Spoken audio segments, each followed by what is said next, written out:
Bagaimana cara mengatasi anak malas belajar? Saya dulu juga malas belajar. Kalau belajar itu kalau pas mau ada besok ulangan ya, gitu baru belajar malamnya. Iya.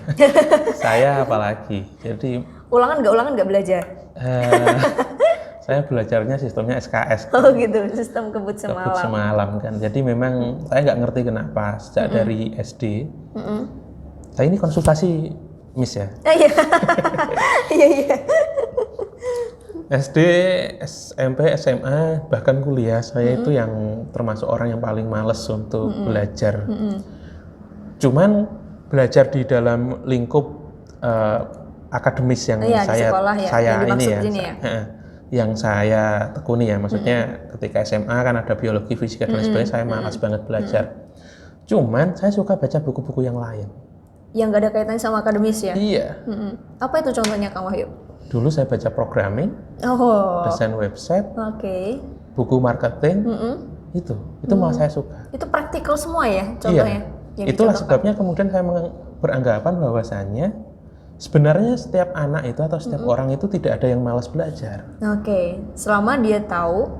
Selama dia mempelajari apa yang menjadi minatnya. Kesukaannya. Nah problemnya bisa jadi anak itu tidak belajar karena dia tidak senang dengan hal itu. Betul.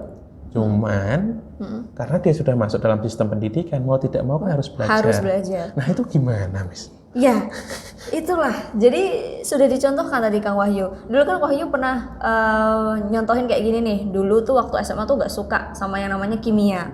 Terus habis itu ikutan yang namanya business coaching. Business coaching diajarin caranya bikin sabun. Dari situ belajar lah yang namanya kimia. Kemudian muncul minat untuk memperdalam tentang reaksi-reaksi kimia. Nah, jadi intinya adalah kita harus menemukan sesuatu yang bikin kita suka dan sesuatu yang buat kita butuh terhadap materi pelajaran tersebut gitu. Jadi intinya yang perlu digarisbawahi supaya anak tidak malas belajar itu adalah harus kita korelasikan, misalnya antara matematika, kita kasih jembatan di situ, kita kasih tahu kenapa kamu harus menyukai matematika, buat dia suka sama matematika dan buat dia butuh sama matematika. Jadi misalnya dikasih tahu kalau kamu pas awal-awal belajar matematika nih tentang dasar hitung-hitungan harus dikasih tahu nih kalau kamu nggak belajar matematika nanti kalau kamu belanja kamu bisa dibuduhin tuh uang kembaliannya bisa aja kurang, bisa aja lebih dan kamu di situ harus paham matematika. Nah itu kan di situ harus ada korelasinya. Nah kadang kan kita belajar di sekolah tuh nggak ada korelasinya Kang. Kita nggak dikasih tahu ini kamu habis belajar ini nanti kamu dapat apa, bisa jadi apa. Contoh kayak Pitagoras, trigonometri. Setelah lulus aja saya masih nggak paham tuh fungsinya untuk apa gitu. Kos tangan misalnya. Iya tuh, rumus-rumus apa itu? Itu dulu. Gimana tuh Kang? Iya sih, saya rasa memang yang benar apa yang dikatakan Miss Ayu bahwa sebenarnya belajar itu adalah sifat alamiah manusia. Belajar itu adalah sifat alamiah manusia dan manusia itu akan belajar manakala dia butuh. Kan? Nah, betul. Tentu kita ingat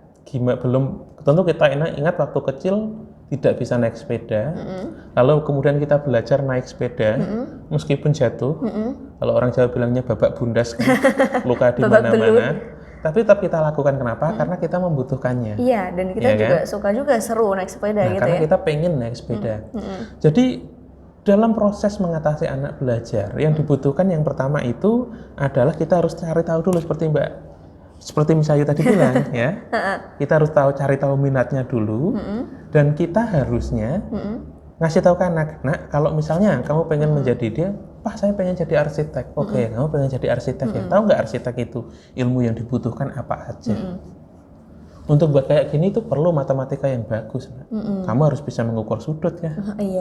Beban yang ditanggung dan lain sebagainya. Maka disitulah sang anak akan belajar. Loh, tapi kalau pengen buat bangunan yang bagus, konsentratnya harus begini. Belajar reaksi kimia. Ya kan? Nah, kalau buat bangunan jangan yang ini aja. Nah, jangan hanya sekedar bagus, tapi juga berkorelasi dengan lingkungan. Maka belajarlah biologi. Idealnya semacam itu. Iya. Cuman kadang kita di sekolah itu nggak dikasih tahu korelasinya tuh loh Kang.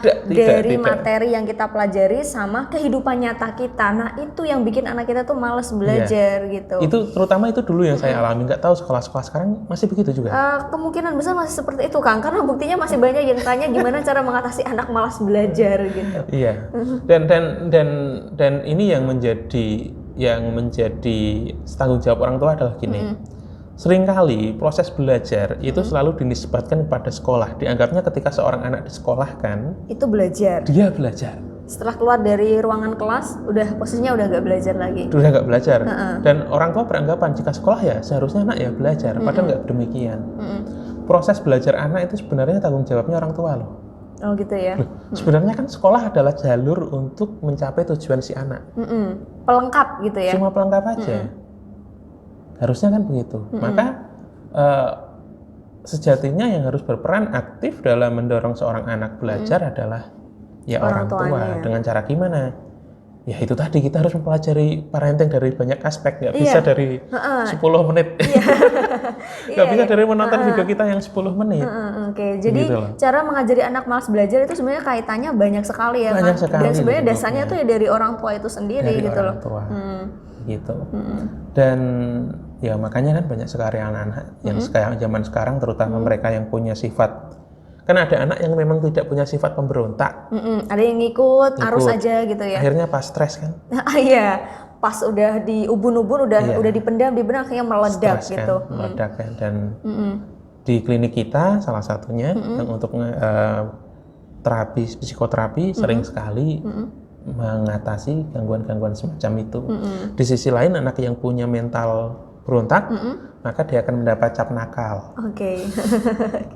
Sama-sama ini ya, serba salah ya dua-duanya ya. Iya, makanya perihal mengatasi anak belajar ini ya, kita harus sebagai orang tua harus aktif lah, begitu.